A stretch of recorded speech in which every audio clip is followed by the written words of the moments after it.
Graça e paz, irmãos, graça e paz.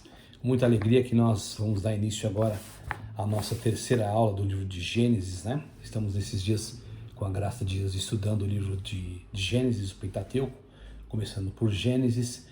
E agora nós queremos ministrar para os irmãos a nossa terceira aula e nós vamos falar sobre a criação e a nova criação, amém? Então eu estou aqui com o material, com as Bíblias de estudo, tudo direitinho. Como é um estudo, né? Nós temos que estudar, aprender, não é? E compartilhar com os irmãos com o intuito de que haja crescimento no meio de nós e no meio da igreja, para a glória do Senhor, amém? Então vamos falar um pouco sobre essa aula 13, irmãos, sobre a criação e a nova criação, amém? Então, nós estamos estudando o livro de Gênesis. Eu indico que os irmãos leiam o capítulo 1 de Gênesis, né? Do capítulo 1 inteirinho até o verso 31.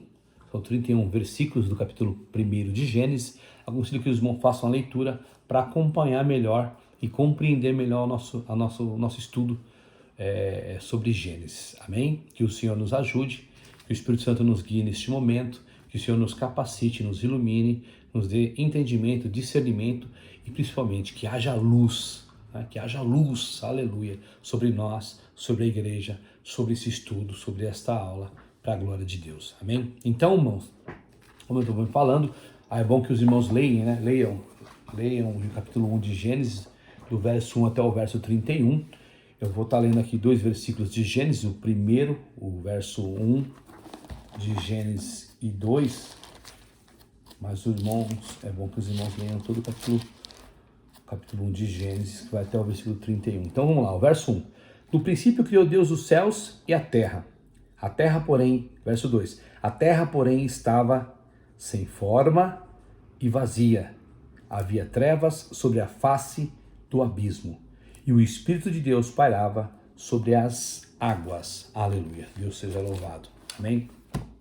Irmãos, a maneira como Deus, como o nosso Senhor, criou é apenas um tipo de como somos recriados e restaurados pelo Senhor.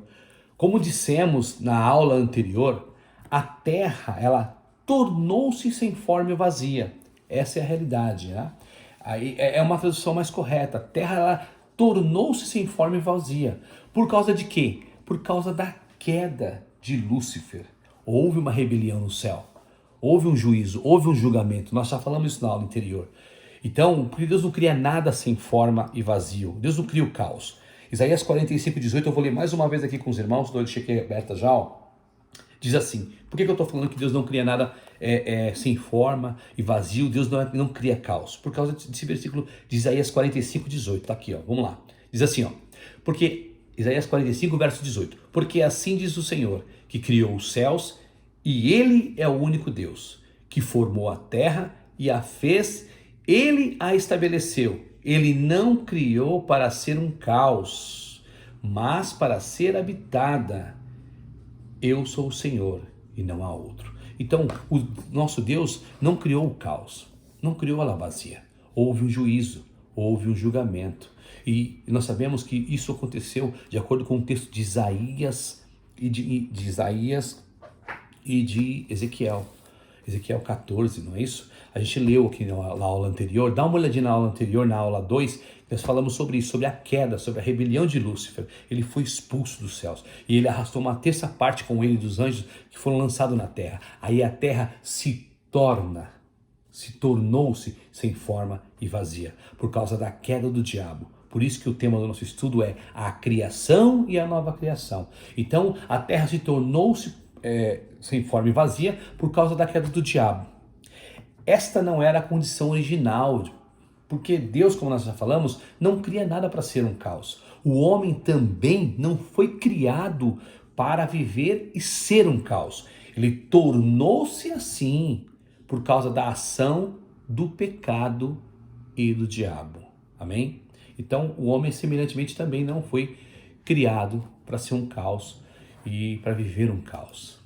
A criação original, ela foi danificada. Por isso, as trevas e o caos vieram. Amém? A descrição de Gênesis capítulo 1 é uma questão totalmente relacionada com a vida. A intenção de Deus não é fazer um registro histórico da criação, mas ministrar-nos coisas espirituais. Aleluia. Lá em 2 Coríntios, capítulo 4, vamos ler, irmãos? Eu até separei aqui na tua Bíblia, para ficar mais fácil, deixa eu não perder muito tempo. 2 Coríntios, capítulo 4, verso 6, diz assim, eu vou ler aqui rapidinho. 2 Coríntios, capítulo 4, verso 6, diz assim: porque Deus que disse, das trevas resplandecerá a luz, Ele mesmo resplandeceu em nosso coração, para a iluminação do conhecimento da glória de Deus na face de Cristo. Aleluia, aleluia. Então, irmãos, a descrição de Gênesis capítulo 1 é uma questão totalmente relacionada com a vida. A intenção de Deus não é fazer um registro histórico da criação, não é, mas ministrar-nos coisas espirituais, como nesse versículo que nós acabamos de ler, que Paulo escreveu aos Coríntios, no capítulo 4, verso 6.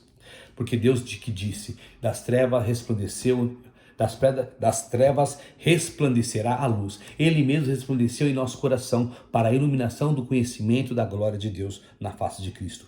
Isto certamente é uma referência ao primeiro capítulo de Gênesis. Tudo que está aqui em Gênesis capítulo 1 deve ser relacionado com a iluminação e com o evangelho de Deus. Aleluia. Então, assim, Gênesis capítulo 1, verso 1 e 2, que nós já lemos, é um resumo da história do homem. Nós fomos criados bons em Adão, mas fomos danificados pelo diabo e nos tornamos, olha a semelhança, nos tornamos sem forma, vazios, em trevas, com um abismo interior coberto pelas águas da morte. Sem forma, por quê? Porque perdemos a nossa forma original que Deus planejou que nós tivéssemos. Vazio por quê? Porque todos nós éramos, irmãos, vazio antes de conhecer o Senhor. E em trevas, todos nós, eu, você, todos nós, outrora andávamos em trevas, não é verdade? Outra coisa, com um abismo interior, havia um buraco dentro do nosso coração do tamanho de Deus. É o que havia antes em nós, coberto pelas águas da morte. Na Bíblia, amados, na Bíblia, as águas, ela pode simbolizar tanto vida quanto morte. É morte quando é água do mar, e é vida quando é o rio que flui. Aleluia. E o Senhor, ele colocou condições para a vida se manifestar. Nesse versículo de Gênesis capítulo 1, verso 2, há uma condição para a vida se manifestar. É quando ele fala no verso 2, o Espírito pairava por sobre as águas. Então assim, o ato do Espírito Santo pairar aqui, nesse texto, tem o mesmo sentido da galinha que se coloca sobre os ovos para chocar os ovos, né?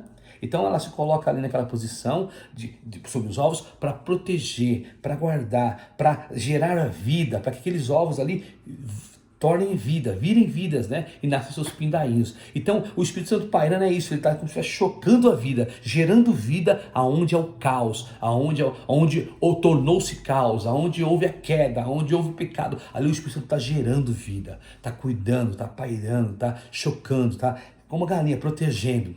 Vamos ler João 16, do 8 ao 11? Vamos ver aqui na Bíblia, para a gente entender melhor um pouquinho aqui, compreender. João 16, capítulo 16, do verso 8 a 11, diz assim, ó. Jesus dizendo, ó. E quando ele vier, convencerá o mundo do pecado, da justiça e do juízo. Do pecado, porque não creem em mim, Jesus disse, dizendo. Da justiça, porque vou para meu Pai, e não me vereis mais. E do juízo, porque o príncipe deste mundo já está julgado. Aleluia. Ou seja, o Espírito Santo é quem vai fazer a obra, convencer do pecado, da justiça e do juízo. Aleluia. Assim como fez conosco, ele está fazendo agora no coração de muitos que ainda não conhecem a Jesus. Outra coisa, irmão, que a gente lê no capítulo de Gênesis, a gente vê que no verso 3, a palavra veio. Deus disse, a palavra foi proclamada, Deus proclamou, Deus declarou a palavra, Deus liberou a palavra veio. Tudo que Deus faz, irmãos, isso você tem que gravar bem, guardar no seu coração. Que o Espírito Santo escreva na tábua do seu coração, isso que eu vou dizer agora. Tudo que Deus faz, Ele faz pela palavra e pelo o Espírito. Tudo que Deus faz, Ele faz pela palavra e pelo Espírito. Da união entre a palavra e o Espírito, a vida é gerada. Nós fomos gerados pelo Espírito e pela palavra de Deus. Amém? Glória a Deus. Tudo que Deus faz, Ele faz pela palavra e pelo Espírito. Então a luz veio. Haja luz. Ele disse, haja luz no verso 1, capítulo 1, verso 3. Haja luz. A luz veio, irmão. A primeira coisa que Deus disse foi, haja luz. Foi a primeira coisa que o Senhor falou. Esta é a nossa primeira necessidade, a nossa maior necessidade, ter luz. O que é ter luz? Ter luz é ter revelação. Ter luz é ter vida. A palavra de Deus é para liberar a luz. Tiago capítulo 1, verso 18, nos diz que Deus nos gerou pela sua palavra. Tiago 1, 18. João diz que a vida era a luz dos homens. João capítulo 1, verso 4. Aleluia. E depois o que Deus faz? Após criar a luz, ele faz o quê? Houve uma separação entre luz e trevas. Deus separa, né? A Bíblia diz que viu Deus que a luz era boa. Viu Deus que a luz era boa. E se fez separação entre luz e trevas. A primeira experiência que nós necessitamos em nossa vida cristã é o discernimento entre a luz e as trevas. Essa é a primeira experiência que eu e você precisa ter. É o discernimento entre a luz e as trevas, o dia e a noite. Em outras palavras, irmãos, a separação entre aquilo que é de Deus e aquilo que é do diabo. É isso que nós precisamos ter, esse discernimento através dessa luz. Houve separação, no verso continuando, Deus faz separação. Deus continua fazendo separação, separando, né? O Senhor sempre faz isso. Isso é obra de Deus. Houve separação entre águas de baixo e águas de cima. As águas de baixo nos falam das coisas terrenas e águas de cima nos falam das coisas celestiais. Devemos experimentar a cruz de Cristo. A cruz separa as coisas naturais das coisas espirituais, as coisas terrenas das coisas celestiais. Aleluia. Essa experiência, irmãos, essa experiência equivale à separação entre aquilo que é da alma e aquilo que é do espírito. Podemos fazer algo naturalmente bom, mas que procede da nossa alma e não do nosso espírito, procedendo, portanto, da terra e não do céu. Tá entendendo? Louvado seja Deus, glória a Deus. Outra separação, a terceira, vamos lá. Separação entre terra e água. O Senhor separou a porção seca. Deus disse, ajunte-se a porção seca de terra, não é? Como já vimos, as muitas águas simbolizam a morte, o mar. A terra, por sua vez, é um lugar cheio de frutos de vida. A terra só pode simbolizar vida. Nesse ponto, aparece algo mais sutil. Nós podemos estar livres do pecado e das coisas terrenas e mundanas e ainda assim sermos alguém sem a vida abundante e plena do Espírito. Compreende? Os diferentes estágios da vida. Vamos falar um pouco sobre isso. Nós, irmãos, de fato não cremos na evolução. Mas definitivamente existem níveis inferiores e superiores de vida. Existem esses níveis, inferior e superior. Embora nós não cremos na evolução. Não podemos dizer que haja evolução, mas podemos afirmar que existe crescimento de vida. Todos começamos, irmãos, num nível rudimentar, como os vegetais, por exemplo. E temos caminhado até chegarmos à estatura de varão perfeito. A perfeita varonilidade do Senhor Jesus, tipificado pelo homem. Aleluia, aleluia. A sequência da criação, quando a gente olha e vê, e estuda e medita na sequência da criação, o que essa sequência vai nos mostrar um crescimento gradual de vida. Quando fomos salvos, quando eu fui salvo, quando você foi salvo, nós recebemos vida. Mas a vida dentro de nós era ainda muito rudimentar. pequena. Mas com o passar do tempo, foi passando o tempo, a vida de Deus em nós, dentro de nós, foi se desenvolvendo, foi crescendo em altura, em estatura, em profundidade, foi crescendo, foi desenvolvendo e tomando o controle do nosso ser. A cada dia o Senhor vai tomando mais o controle do nosso ser. O Espírito Santo vai nos guiando, nós vamos sendo aumentados, crescidos pelo Espírito Santo. O crescimento na vida, né? É uma coisa importante também que a gente percebe lendo esse primeiro capítulo de Gênesis. Certamente é uma condição básica para a vida crescer e se desenvolver. Isso em toda a natureza e em nós também. Uma condição básica para a vida crescer e se desenvolver é a luz. Sem luz não há crescimento, não há desenvolvimento. Embora a luz tenha surgido no primeiro dia, ela não era tão concreta e forte. No quarto dia, quando a gente lê lá, no quarto dia, leia Gênesis, observar isso, no quarto dia surgiram o quê? Os luzeiros, não foi? De acordo com a revelação da Bíblia, a luz é vida. João capítulo 1, verso 4. Toda a criação está focalizada na vida. Não devemos ler a palavra de Deus, aqui é a palavra de Deus, não devemos ler essa palavra, a palavra de Deus, do ponto de vista científico, do ponto de vista natural, do ponto de vista meramente natural, histórico, mas devemos tomá-la, essa palavra, do ponto de vista de Deus. Deus é a vida, Deus é vida e luz, e tudo que Ele faz é visando ministrar para nós, em nós, na igreja, vida e luz. Aleluia! Tudo que Ele faz tem esse propósito, é visando ministrar vida e luz para nós. Então apareceram-se os luzeiros. João capítulo 1, 1 João capítulo 1, do verso 5 ao 7, aí vocês leem na casa de vocês, que não tem muito tempo para ler. Diz que precisamos andar na luz para mantermos comunhão uns com os outros. Nós já temos a luz residente em nós, habitando dentro de nós, mas ainda precisamos da luz de 3 fontes para nos ajudar: o sol, a lua e as estrelas. Amém? O sol simboliza aqui em Gênesis o Senhor Jesus. O sol aponta para o Senhor Jesus. A lua representa, simboliza, tipifica a igreja.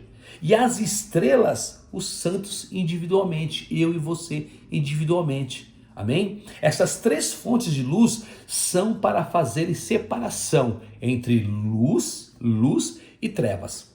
E para sinais, para estações, para dias e para anos, como está na palavra de Deus. Amém?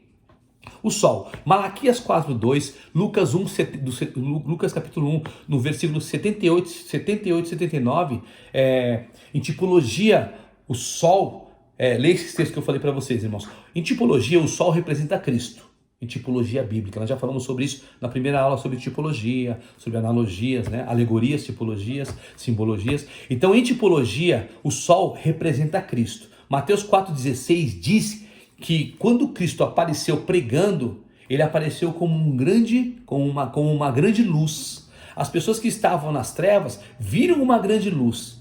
No reino futuro, nós também, eu e você, nós também, amém? No reino futuro, nós também brilharemos como o sol, porque seremos tal qual ele é. Aleluia! Oh glória! Mateus 13:43, anota aí, vai anotando aí, depois você vai examinando as escrituras, amém? A lua, de acordo com Gênesis 37, no versículo 9, do 9 ao 11, é difícil encontrar um versículo mostrando que a lua tipifica a igreja, mas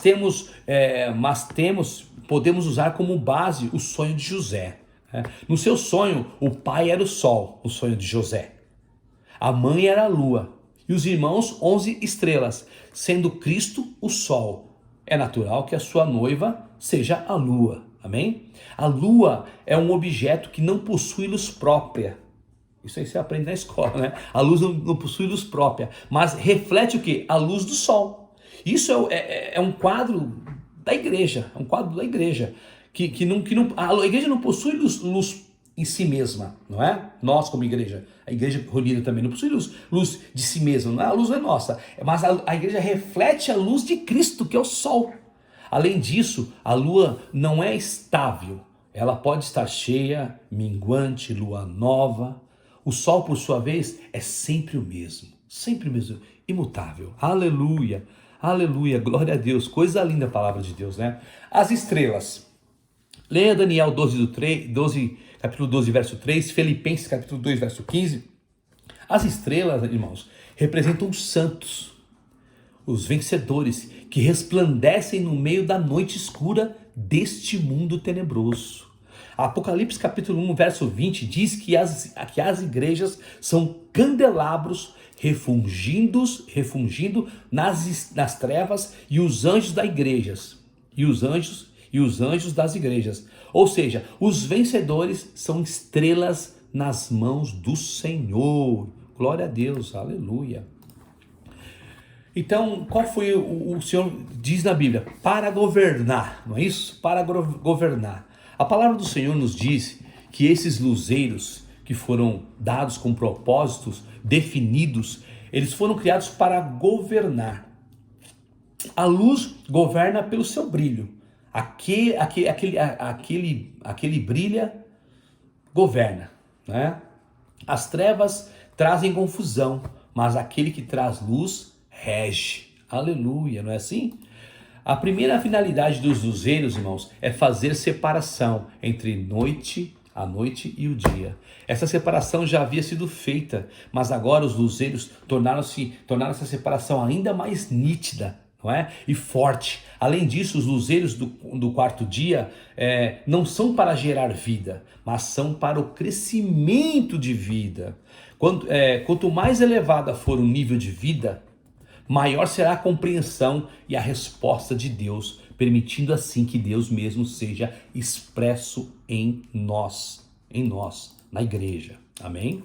Então a segunda finalidade dos luzeiros, a primeira é essa, a segunda finalidade dos luzeiros é sinalizar. A sinalização está relacionada com movimentos, não é isso? Nos tempos antigos, os marinheiros navegavam de acordo com as estrelas. Hoje precisamos dos sinais de trânsito para dirigir. Os sinais são para seguirmos e avançarmos. Amém?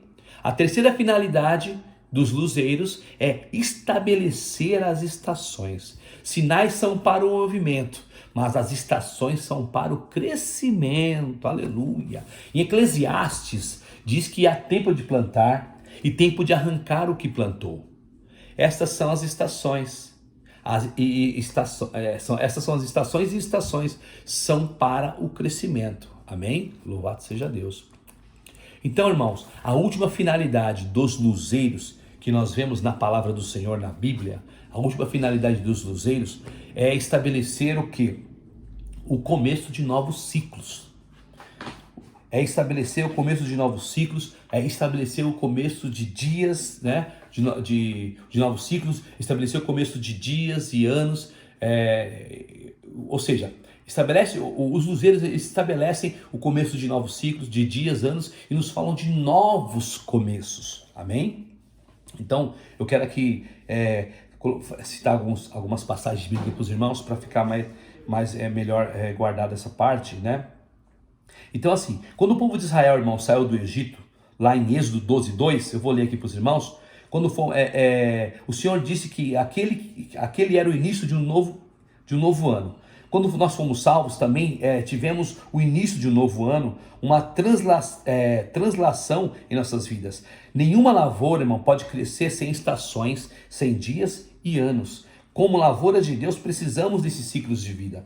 Lá em Gênesis capítulo 8, verso 3, diz que Noé voltou à terra no primeiro dia do primeiro mês. Ele teve um novo começo no primeiro dia do primeiro mês. Em Êxodo 40, do verso 2 e verso 17, nos diz que o tabernáculo foi levantado no primeiro dia do primeiro mês. Outro novo começo. Não podia ser em nenhum outro dia, porque apenas o primeiro dia do primeiro mês nos fala de começo. Aleluia. Em 2 Crônicas 29:17 e Ezequiel 45:18, nos mostram que o povo purificou e santificou o templo no primeiro dia do primeiro mês.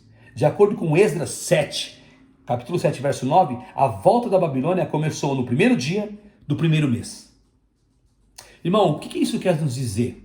Por que eu repeti tanto citei essas passagens para os irmãos e estou frisando aqui, e todas falam que no primeiro dia do primeiro mês, no primeiro dia do primeiro mês. Irmão, todo cristão, nós, eu, você, todo cristão, precisa desses 4 novos começos. Chegar à terra, levantar o tabernáculo, purificar o templo e retornar do cativeiro. Então vou repetir, todo cristão precisa desses 4 novos começos. Chegar à terra, levantar o tabernáculo, purificar o templo e retornar do cativeiro. Todo crescimento precisa desses recomeços, que devem ocorrer no primeiro dia do primeiro mês. Aleluia. O primeiro capítulo do livro de Gênesis encerra com a criação do homem, porque o alvo final da vida de Deus é nos levar à estatura de varão perfeito. Amém? Se seguirmos todo esse processo, registrado aqui nesse estudo, no livro de Gênesis, na Bíblia, alcançaremos o cumprimento da vontade de Deus em nós. A Bíblia é um livro de vida, e que o Senhor e o que o Senhor ele quer através da sua palavra, através da Bíblia, é nos transmitir vida para que possamos crescer e expressar Deus em nossa geração. Aleluia, irmãos. Esse foi o estudo de hoje, a aula 3, onde nós falamos da criação e a nova criação. Espero que todos possam ser abençoados com essas aulas, possam examinar as escrituras e conhecer e prosseguir em conhecer o Senhor pela sua palavra. Deus abençoe a todos no poderoso nome de Jesus. Amém. Um abraço.